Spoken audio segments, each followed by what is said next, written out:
Bueno, y en esta mañana me da gusto, de verdad me da gusto saludar y al mismo tiempo, híjole, coraje, rabia, de verdad, querido auditorio, el tener que informarle, el presentar este tipo de temas, el escuchar luego allí, pues, historias que duelen, querido auditorio.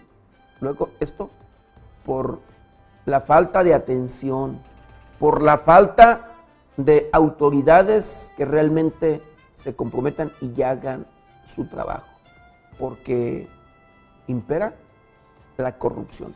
Un tema lamentable, híjole, lamentable de verdad, de secuestro, donde luego de que se pagó lo que pedían los delincuentes, lo que pedían los criminales, todavía le arrebatan la vida.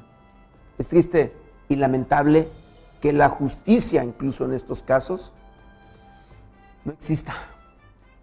De verdad, querido auditorio. Y me da gusto saludar a Alejandro Castillo Ramírez, precisamente quien pues apoya a víctimas por allá en la región de la costa michoacana. Alejandro, ¿qué tal? Muy buenos días, bienvenido. ¿Qué tal, José? ¿Cómo estás? Muy buenos días. Primero que nada, saludo a todo tu auditorio. Agradezco la oportunidad que nos estás brindando a esta organización para traer una denuncia de corrupción. Como bien dices tú, Michoacán es uno de los estados con mayor índice de corrupción y qué mejor que este caso para acreditarlo. Te comunico, el día de ayer presentamos ante la Contraloría de la Fiscalía del Estado de Michoacán una queja contra diversos ministerios públicos y diversos peritos que están confabulados entre sí para apoyar a estos delincuentes. Como bien lo dijiste, hace 5 años, por ahí una persona que se dedicaba a la agricultura fue secuestrado por 2 personas que hoy están detenidas y que pidieron un rescate. El móvil en sí y en concreto fue el hecho de que al momento de quererlo someter, lo matan, lo degollan, lo sepultan, le ponen una capa de cemento, cobran el rescate, se paga el rescate y quiero aclararte que este rescate lo pagan familiares desde Estados Unidos, es decir, pagado por migrantes. A pesar de que se pagó, sabemos que no se encontró a la persona hasta ese momento y después les viene la ocurrencia de volver a realizar el pago.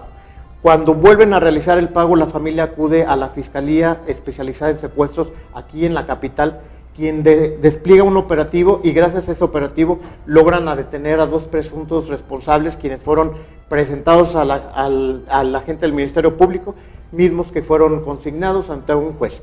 Y aquí empiezan los actos de corrupción, mi querido José, donde un juez de manera arbitraria reclasifica y señala que porque el señor ya estaba muerto al pedir el rescate, no se consideraba un secuestro, sino que se considera un homicidio y una extorsión agravada. Lastimosamente, cuando nosotros entramos a apoyar a esta familia, hablamos con la juez que conocía en ese momento porque el caso fue trasladado para Jiquilpan y le señalábamos que esto no era un homicidio, era un secuestro, pero que en su momento dado tendríamos que solicitar la reclasificación del delito. Sin embargo, ella me decía, no te preocupes, es la misma pena. No, hay que precisar y hay que dejarle claro a todo tu teleauditorio y a todos los que te están escuchando que el delito de secuestro, la ley que fue generada para prevenir el secuestro, establece un mínimo de pena de 70 años y que esa pena es compurgar los 70 años debidamente en cualquier centro penitenciario. No es lo mismo decir que hay un homicidio, puesto que hay y tienen oportunidad para una preliberación. Entonces no estamos hablando de la misma situación. Nosotros volvemos a reactivar este proceso de tal manera que hacemos una ofertación de inspección ocular, reconstrucción de hechos y mecánicas de hechos para acreditar, porque luego los señores se retractaron después de haber confesado que sí lo hicieron, se retractan y se crean por ahí una película diciendo que no, que el señor se cayó y él mismo se causó la lesión y él mismo se murió. Quiero hacerte señalar que hay un procesado que tiene un hermano que es abogado y durante estos 5 años hemos estado luchando contra actos de corrupción contra la misma fiscalía, es decir, le hemos estado informando a las diversas dependencias como la Dirección de Asuntos de Víctimas, como la Contraloría de la Defensoría de Oficio, porque en este proceso, mi querido José, habían defensores de oficio que estaban trabajando en horario en Zamora y se iban e interrogaban a personas y testimonios que nosotros estábamos ofreciendo hasta que nos dimos cuenta de ello.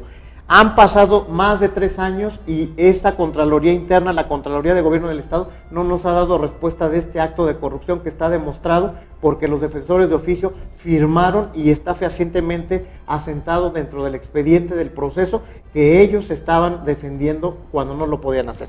Y enseguida nosotros intentamos acreditar y demostrar que el señor no se pudo haber caído y no se pudo haber muerto.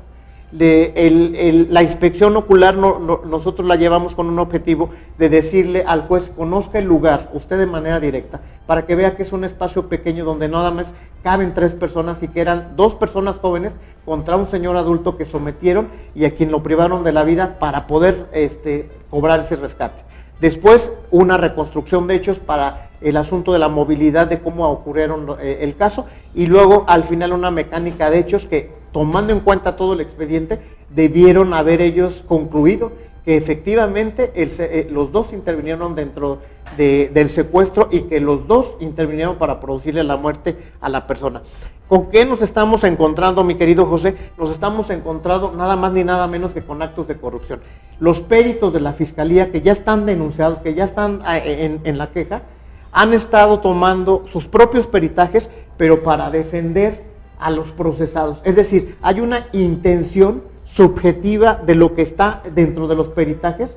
¿Para qué? Para que pueda salir libre una persona. Uno se echa la culpa, que es el que no es el hermano del abogado, y el que es el hermano del abogado lo intentan sacar a toda costa con los recursos, y como tú lo decimos, yo lo señalo siempre, lo evidente no requiere prueba para poder comprobar un acto de corrupción en este sentido. Desafortunadamente, eso es lo que te vengo a comentar y vengo a solicitar tu apoyo, porque este es un canal que es visto, escuchado, y que creo que puede llegar el mensaje.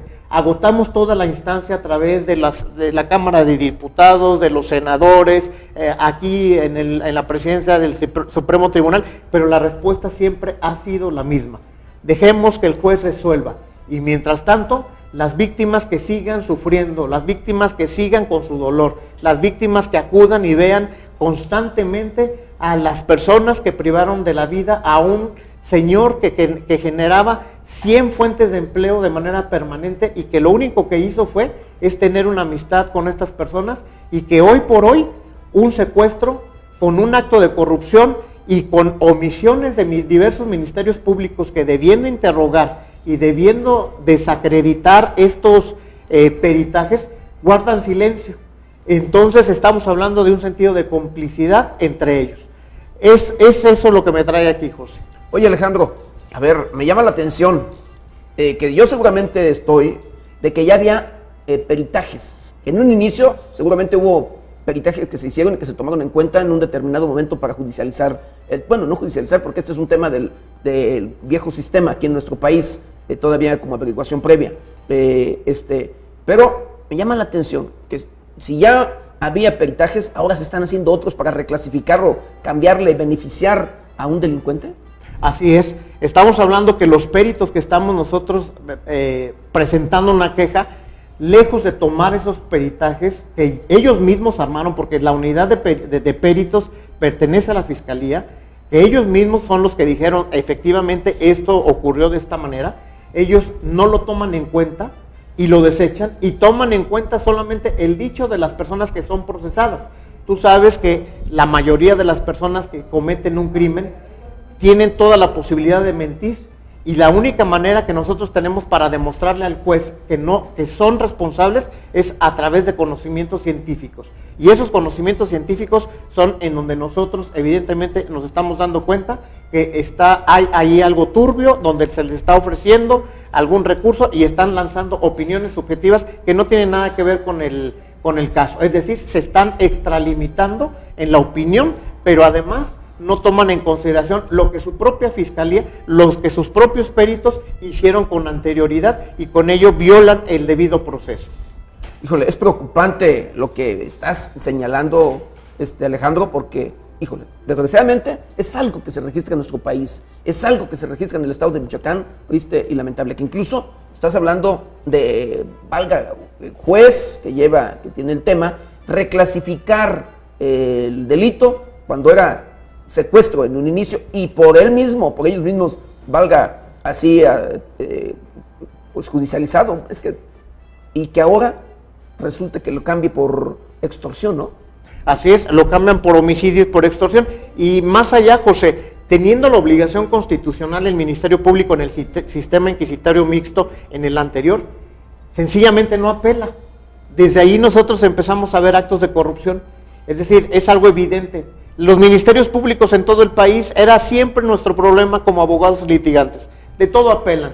Si hay algo que no les resulta, la orden del procurador o del fiscal en ese entonces era apela. No hay como apelar, ¿por qué? Porque no los vamos a soltar. No, además por ley para que no les afecte, tienen que apelar. Exactamente. Y aquí no, aquí estamos ante un juez que reclasificó indebidamente con un razonamiento que no le favorecía a nuestras víctimas y que sí cumple lo que dice la ley para la prevención del secuestro. Haber sido privado de su libertad con el objeto de causarle un daño en un lugar despoblado, una persona de mayor edad, 2 personas contra él, y que cobraron el rescate. En ese sentido, y aquí sí quiero ser muy enfático, yo le decía al juez en estos días que estuve con él, oiga, queremos y le hemos preguntado a diversos juristas sobre el tema y nos han contestado, esto es un secuestro, la juez o se corrompió o la juez está equivocada en su criterio. Y de esto ya tiene conocimiento el presidente del Supremo Tribunal de Justicia del Estado de Michoacán. Pero hasta ahorita estamos esperando el resultado y el fallo,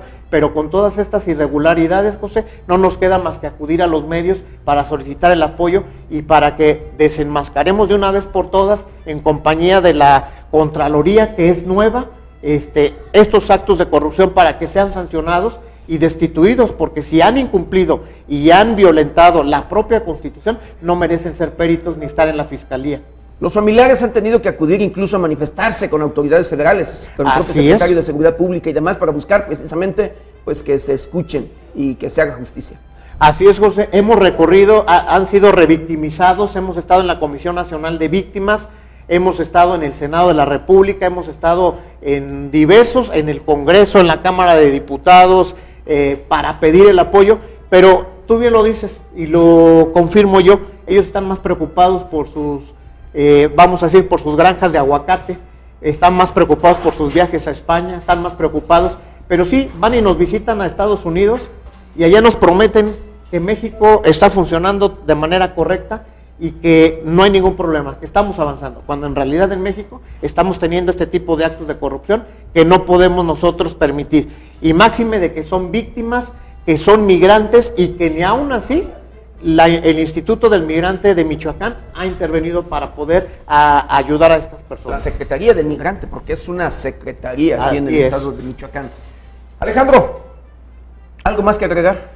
Pues todo está dicho, José, y solamente esperemos que la gente que nos está escuchando o que nos está viendo por alguno de las redes nos ayuden a difundir esto para que llegue esto a oídos de la Contraloría Interna y sobre todo que se haga justicia de una persona que, vuelvo a insistir, generaba 100 fuentes de empleo de manera permanente y 2 personas que quisieron allegarse de recursos le privaron de la vida y hoy quieren salir libres con una argucia jurídica que no les vamos a permitir.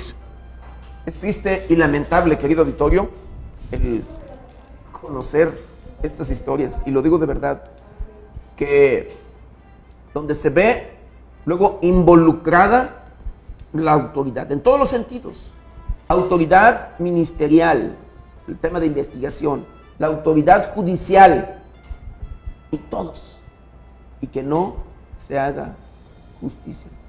De verdad, que no les preocupe en lo absoluto la vida e integridad o seguridad de los ciudadanos. Es de verdad preocupante y da coraje, créeme, querido Victorio. Da coraje que, híjole, no tenga valor de verdad la vida de un ser humano, que se preocupen por enriquecerse, pero no por velar por los ciudadanos.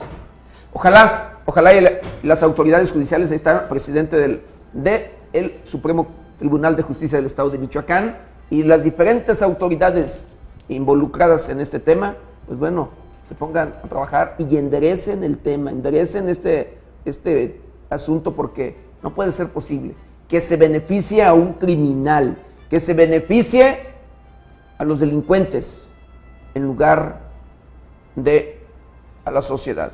Le agradecemos a Alejandro Castillo Ramírez el hablarnos de este tema y denunciar como lo hacen, porque además apoyan a ciudadanos en todos los sentidos, quienes han sido víctimas de algún delito, y lo hacen de manera, pues bueno, humana en todos los aspectos. Agradecemos a Alejandro Castillo Ramírez y le recordó, le vuelvo a decir, esta es su casa, este es su medio informativo, querido. Este es su espacio. Si usted tiene alguna denuncia, si usted es víctima, no calle, de verdad. No nos convertamos en cómplices, querido Vittorio. Denunciemos.